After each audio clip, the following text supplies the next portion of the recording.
This is Gabe Gutierrez in South Carolina, where ambulances are scrambling to evacuate the sick and elderly from hospitals and nursing homes.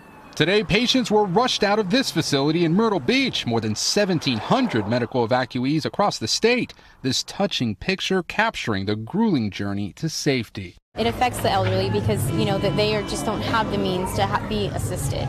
Edward Coddington is spending his second night at this emergency shelter. He's 83 years old and needs oxygen. I'm not crazy about hotels, and it costs me a lot of money, and I don't know how long I'll be in there. His daughter Mary says the biggest challenge was finding somewhere that wouldn't lose power, critical for his health. I want to make sure my parents are okay and that they're well protected. In Katrina, 60% of deaths were people aged 65 and over. Last year, heartbreak as Harvey flooded this nursing home.